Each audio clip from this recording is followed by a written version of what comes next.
PDM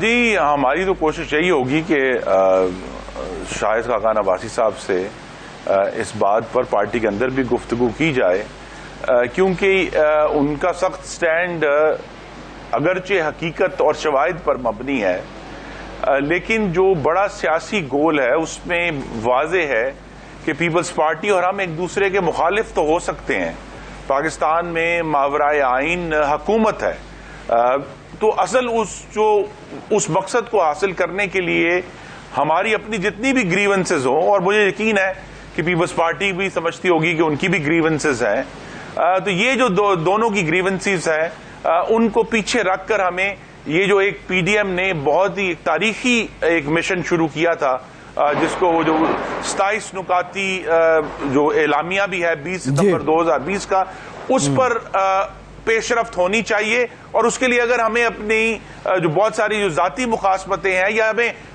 چاہے اصولی طور پر بھی ہمیں یہ محسوس ہو کہ دوسرا فریق جو ہے اس نے میرے ساتھ غلط کیا ہے، خرم صاحب نون لیگ استعفوں کے معاملے سے پیچھے ہٹ جائے گی استعفوں کے مطالبے سے؟ جی نہیں، میرے خیال میں یہ بجائے ہے کہ اس وقت ہم ایک ایسی سٹیج پر ہیں پی ڈی ایم میں جہاں مطالبوں سے پیچھے ہٹانا کسی کا مقصد نہیں ہے۔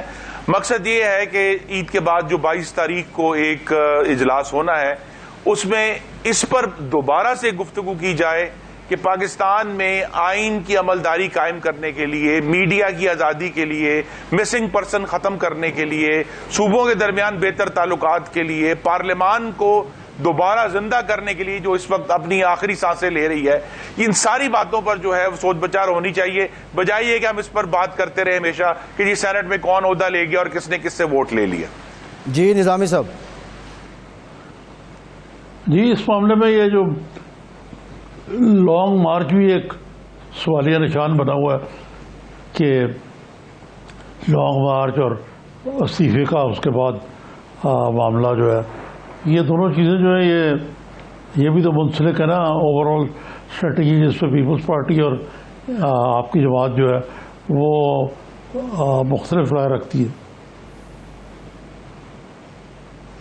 جی اس میں بالکل مختلف رائے ہے، لیکن ابھی فوری طور پہ تو فیصلہ پی ڈی ایم نے یہ کرنا ہے کہ اگر مئی کے بعد چند دن رہ جائیں گے عید الفطر کے بعد، جس میں ہمیں یہ فیصلہ کرنا ہے کہ ہم نے لانگ مارچ کرنا ہے۔ میرے تو خیال میں ایک پارلیمنٹیرین ہونے کے ناطے میری تو یہی تجویز ہے، اور جو میں دے بھی چکا ہوں پارٹی کو، کہ ہمیں لانگ مارچ کو جو ہے وہ بجٹ سیشن کے اختتام کے بعد کرنا چاہیے، کیونکہ اس وقت تو مین ضرورت یہ ہے کہ جو عوام کی نظامی صاحب چیخیں کیا بلکہ موت کی جو کراہت ہے مہنگائی کے ہاتھوں، جو رمضان میں اپنے پیک پر پہنچی، اور ایون بیورو اسٹیٹسٹکس کو کہنا پڑا کہ پچھلے 11 ہفتے سے ملک کے غریب ترین لوگوں کے لیے مہنگائی کی شرح مسلسل 20% یا اس سے زیادہ تھی۔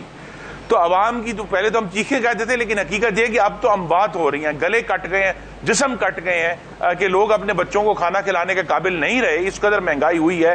تو اس کی آواز اٹھانے کا جو بہترین فوری ہمارے پاس فورم ہے وہ بلا شبہ صوبائی اسمبلیاں ہیں، اور انشاءاللہ قومی اسمبلی ہے کہ جب بجٹ پیش ہوگا تو یہ سارا issue I think P D M کا اس میں اس وقت بھی اتحاد کی ضرورت ہے کہ بجٹ میں ایک بھرپور ترین مزاحمت کی جائے۔ پارٹی کے موقف کی تائید ہو رہی ہے نا کہ استعفے نہ دیے جائیں، پارلیمانی فلور نہ چھوڑا جائے، تو پھر تو یہ آپ پی ڈی ایم کی باقی جماعتیں موقف کی تائید کر رہی ہیں۔ استعفے دینے ہیں، استعفے دینا از خود کوئی چیز نہیں ہے، استعفے ایک بڑی اسٹریٹجی کا ایک ٹیکٹک ہے کہ جب ہمیں محسوس ہو کہ استعفے دینے سے اس حکومت کو گرانا قریب تر ہو جائے گا، تو اس وقت مجھے یقین ہے کہ بجٹ اجلاس کے بعد پیپلز پارٹی بھی اس سے اتفاق کرے گی کہ یہ ایک ٹیکٹک ہے، لانگ مارچ بھی ایک ٹیکٹک ہے۔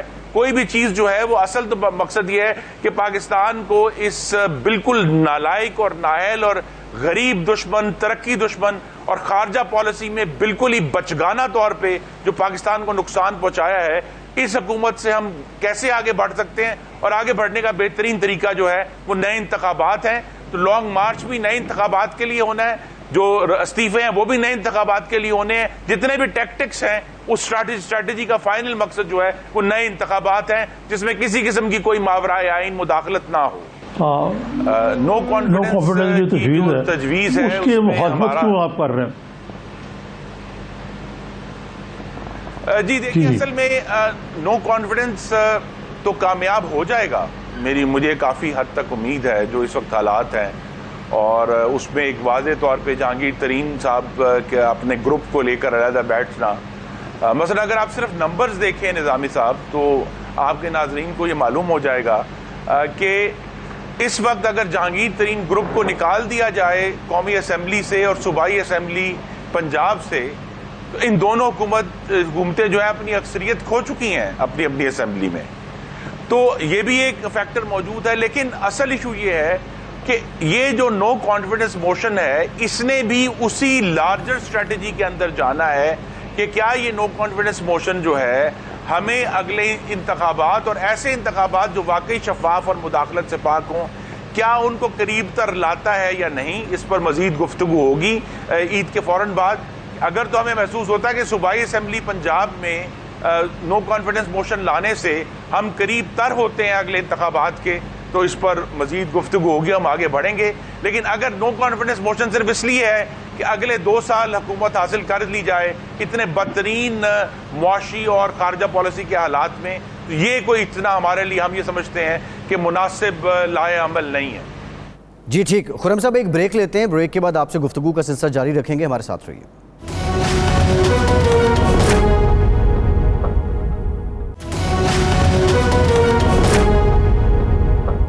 بریک کے بعد ایک بار پھر سے آپ کو خوش آمدید کہیں گے۔ نظامی صاحب، بریک سے پہلے ہم بات کر رہے تھے حکمران جماعت جو ہے اس نے جو 3 سال میں کارکردگی دکھائی ہے اس کا خمیازہ بھی خود بھگتے، نہ کہ آپ کو بھگتنا پڑے۔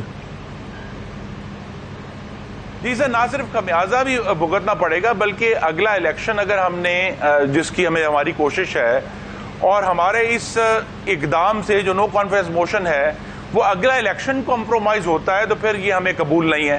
تمام جو فوکس ہے پی ڈی ایم کا وہ یہی ہے کہ اگلے جو انتخابات ہیں وفاق کی اور 4 صوبوں میں، اور اس سے پہلے شاید ایک ٹیسٹ ہوگا آزاد جموں کشمیر میں جولائی میں، وہ صاف شفاف اور مداخلت سے پاک ہونے چاہیے کہ جس کو پاکستان کے عوام ووٹ ڈالیں وہی ووٹ بیلٹ باکس سے باہر آئے، پریزائڈنگ افسر اغوا نہ ہو، گنتی درست ہو، اور جس کو عوام نے منتخب کیا ہے وہی شخص یا خاتون جو ہے وہ عوام کی نمائندگی کرے اور اسی کی بنیاد پر حکومتیں بنے۔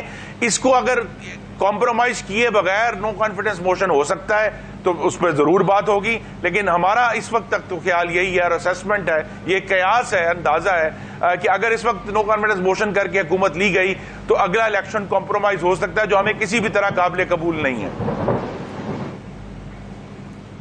اور یہ اگر دیکھا جائے تو شہباز شریف صاحب جو ہیں صدر ہیں مسلم لیگ کے، لیڈر آف دی اپوزیشن بھی ہے قومی اسمبلی میں، کیا وجہ ہے کہ ان کی طرف سے کوئی کلیئر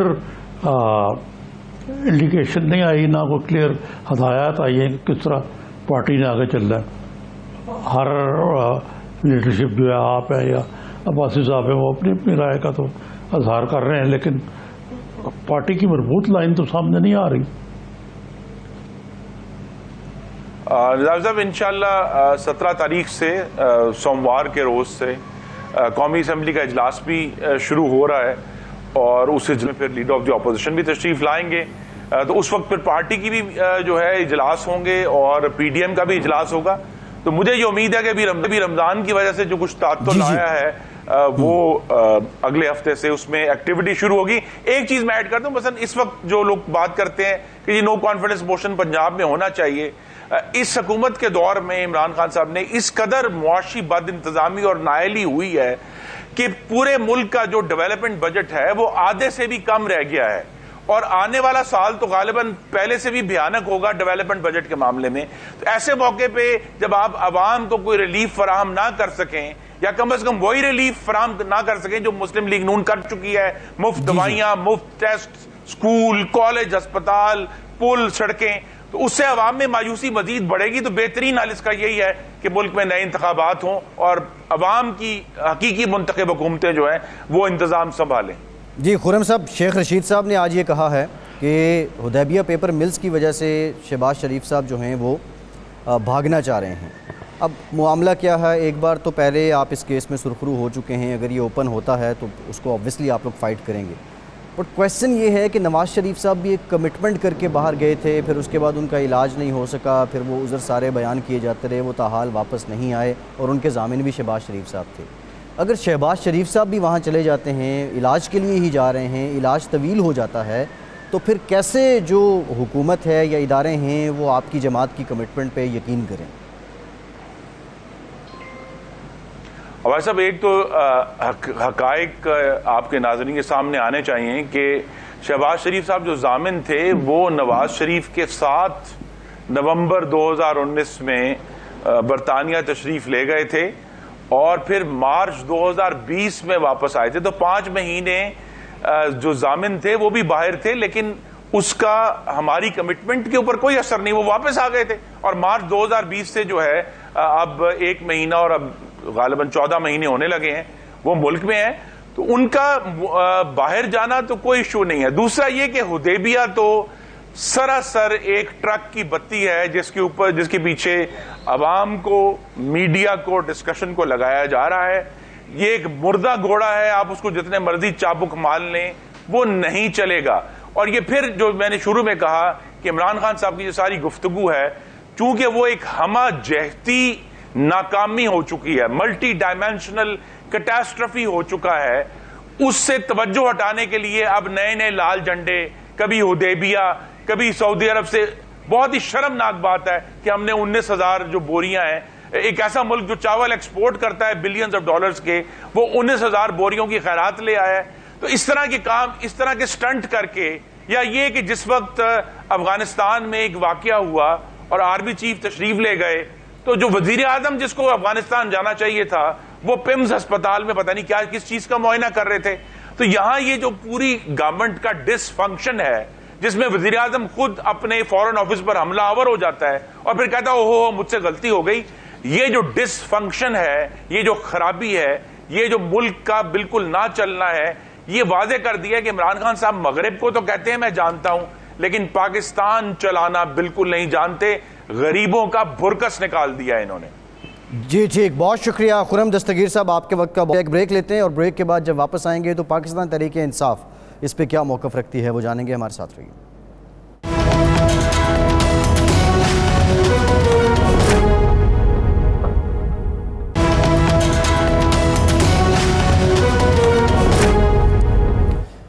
بریک کے بعد ایک بار پھر سے پروگرام میں آپ کا خیر مقدم کرتے ہیں۔ ہمیں جوائن کیا ہے پاکستان تحریک انصاف کے سینئر رہنما ہیں، وزیر مملکت برائے پارلیمانی امور ہیں علی محمد خان صاحب نے۔ بہت شکریہ علی صاحب، آپ کے وقت کا، آپ سے گفتگو کرتے ہیں۔ نظامی صاحب، نون لیگ تو اپنا موقف دے رہی ہے اور کہہ رہی ہے کہ حدیبیہ پیپر مل سے بھی کچھ نہیں نکلے گا، پہلے بھی یہ کیس چلا ہے، اس میں ہم سرخرو ہوئے ہیں، پھر اس کے بعد شہباز شریف صاحب کا نام جو اب روکا جا رہا ہے، ان کو باہر جانے سے نام ECL میں ڈالا جا رہا ہے، اور 3 لسٹ ECL، بلیک لسٹ اور PNIL کا جو ذکر کیا جا رہا ہے، وہ کہہ رہے ہیں کہ یہ صرف اس لیے کر رہے ہیں کہ یہ اپنی کارکردگی جو ہے وہ عوام کو دکھانے کے قابل نہیں ہے، حکمراں جماعت اور خوفزدہ ہیں۔ اس میں نظامی صاحب بظاہر تو یہ سارا معاملہ ہی سیاسی لگ رہا ہے، لیکن اگر یہ کارکردگی اور دیگر جو پیرامیٹرز ہیں ان کو دیکھیں تو کتنا حقیقی ہے یہ؟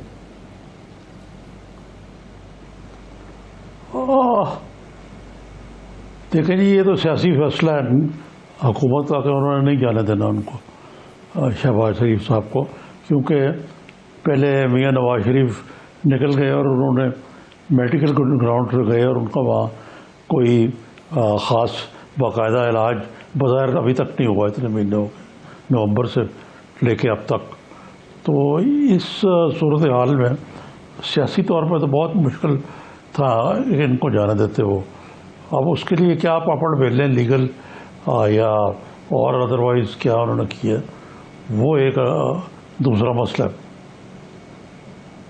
جی علی محمد خان صاحب، بنیادی ریزن آپ سے پوچھنے والے بنیادی ریزن آپ کے نزدیک تو یہی ہے کہ ان کو روکنا ہے آپ نے ہر حالت میں، اور عمران خان صاحب تو اس حد تک چلے گئے کہ میری زندگی کا مشن ہی ایک ہے کہ شریفوں کو نہیں چھوڑوں گا۔ تو اتنی کون سی کو ذاتی لڑائی ہو گئی آپ کی، یہ پرسنل تو نہیں ہے، تو ایک سیاسی جدوجہد ہے، لڑائی ہے، اقتدار کی جنگ کا اس کا۔ جی بہت شکریہ۔ بسم اللہ الرحمن الرحیم، اللہم صلی وسلم مبارک علی سیدنا محمد۔ بہت شکریہ آپ کا بھی اور نظامی صاحب کا بھی۔ شہباز شریف صاحب کا اس طرح سے جو جانا تھا بڑا اچانک انہوں نے پاکستان چھوڑنے کا فیصلہ کیا، اور میں لفظ یوز کر رہا ہوں پاکستان چھوڑنے کا، کیونکہ شہباز شریف صاحب مقبول ضامن ہیں اپنے بڑے بھائی کے، اور ایفیڈیوٹ دے چکے ہیں، عدالت کو یقین دہانی کرا چکے ہیں کہ وہ 40 دن کے اندر واپس آئیں گے. اور اسی یقین دہانی کا ایک پیراگراف ہمیشہ ہمارے مسلم لیگ نون کے ہمارے دوست احباب، ان کے وکلاء حضرات، اسپوکس پرسن کوٹ کرتے ہیں کہ جناب اس میں تو یہ بھی بات تھی کہ جب وہ ٹھیک ہوں گے تو آئیں گے. تو اس سلسلے میں عرض یہ ہے کہ پھر ذمہ داری یہ بنتی تھی میاں شہباز شریف صاحب کی بھی اور میاں نواز شریف صاحب کی بھی کہ وہ اپنے وہاں کی ٹریٹمنٹ کی کوئی کارگزاری، کوئی مستند رپورٹس، اور ایک دفعہ نہیں کنٹینیوسلی وہ متعلقہ عدالت کو بھیجتے رہتے کہ اگر میں نہیں آ سک رہا تو یہ اور یہ وجوہات ہیں جس کی وجہ سے مجھے ابھی اپنی ٹریٹمنٹ کے لیے رکنا پڑ رہا ہے. لیکن جیسے ابھی نظامی صاحب نے خود فرمایا کہ کوئی ایسی ٹریٹمنٹ بظاہر سامنے آئی نہیں تو کوئی وجہ نہیں ہے کہ وہ نہ آئیں. اب اس میں ایک امر اور ہے کہ وہ کلیم کرتے ہیں کہ ابھی بیمار ہیں، ان کو ٹریٹمنٹ لینی ہے، ان کو ابھی نہیں آنا. حکومت کہتی ہے کہ نہیں ان کو آنا چاہیے. حکومت کو بھی ایک طرف رکھیں، میاں صاحبان کو بھی ایک طرف رکھیں. آپ جا کے چیک کریں کہ وہ عدالت کیا کہتی ہے. جہاں ان کا کیس چل رہا تھا وہاں سے تو وہ مفرور ہیں. عدالتوں نے تو اسلام آباد ہائی کورٹ نے تو ان کو سمن ایشو کیے ہیں یا ان کو ڈائریکشن دیا ہے کہ وہ واپس آئیں. تو ایسی صورتحال میں میاں شہباز شریف صاحب کو حکومت تو کوشش کرے گی کہ وہ یہاں رہیں، کیونکہ وہ گارنٹر بھی ہیں، ضامن بھی ہیں، اور خود بھی ان پہ جو ہے بڑے امپورٹنٹ کیسز ہیں. تو اس وجہ سے شاید یہ ابھی مسائل کا ان کو سامنا ہے. جی نظامی صاحب. جی یہ جو سیاسی محاذ آئی ہے کچھ خان صاحب کو زیادہ نہیں ہو گئی یہ تھوڑی سی ایک سسٹم کے لیے کہ ایک پرسنلائزڈ ہو گیا سارا معاملہ. اور یہ بھی آپ کے لیے تشویشناک بات یہ ہے کہ جتنے بھی بائی الیکشن ہوئے تقریباً سبھی آپ کی پارٹی یا آپ کی جو کولیشن ہے وہ ان میں شکست کھائی ہے انہوں نے. تو یہ تو کوئی اچھا شگون نہیں ہے پی ٹی آئی کے لیے آئندہ آنے والے دنوں میں. آپ نے بیسیکلی 2 سوال نظامی صاحب کیے ہیں. اگر تو کوئی ایسا تاثر ہے کہ یہ لڑائی کوئی خدا نخواستہ زیادہ پرسنل ہو رہی ہے تو میں تو اس تاثر کی نفی کرتا ہوں. وزیر اعظم عمران خان صاحب نے بہت دفعہ یہ بات کی ہے کہ ان کی ذاتی لڑائی نہیں ہے، وہ ملک کی لڑائی لڑ رہے ہیں. اور یہ بات بھی وہ کرتے ہیں کہ میاں صاحبان کی 3 بار کی وزارت عظمیٰ گزار کے اور جس طرح سے انہوں نے پاکستان کی سیاست کو ایک رنگ دیا، جو ایک مخصوص لفظ یوز ہوتا ہے کہ کھاتا بھی ہے تو لگاتا بھی ہے. ایک طرح سے کرپشن کو ہمارے جو قومی بیانیہ ہے یا جو لوگوں کی روزمرہ کی زندگی ہے اس میں شامل کر لیا کہ ٹھیک ہے کرپشن ہوتی ہے. جس طرح حمزہ صاحب نے بھی ایک دفعہ اسکول کے بچوں کو یہ کہا. تو ایسے حالات میں جب ملک کا اخلاقی جو ہے دیوالیہ سا نکل جائے کہ سیاست میں یا امور ریاست میں، چاہے آپ انتظامیہ میں ہو یا کسی بھی اور شعبے میں ہو، وہاں کرپشن چوری کوئی بہت بڑا جرم نہ رہے. تو ایسی صورتحال میں یہ کہنا کہ ذاتی میرا نہیں خیال، وزیر اعظم صاحب اپنی اسی بات پہ ہیں کہ اگر تو کسی نے پاکستان کی کوئی کرپشن نہیں کی، کوئی ڈاکہ نہیں ڈالا، دے شوڈ ناٹ وری. ان کو پھر ڈرنے کی تو کوئی ضرورت نہیں ہے. اور جہاں تک بائی الیکشنز کا تعلق ہے، وہ اگر میں یہ کہوں کہ ہمیں فکر نہیں ہے یا یہ ہمارے لیے امپورٹنٹ بات نہیں ہے تو وہ حقیقت سے کافی دور بات ہوگی. میرے خیال میں بالکل ہمارے آئی بروز ریز ہونے چاہیے، ہمیں فکر اس کی پڑنی چاہیے. لیکن ساتھ ساتھ یہ بھی مت بھولیں نظامی صاحب کہ مہنگائی کا ایک ایشو بھی ہے.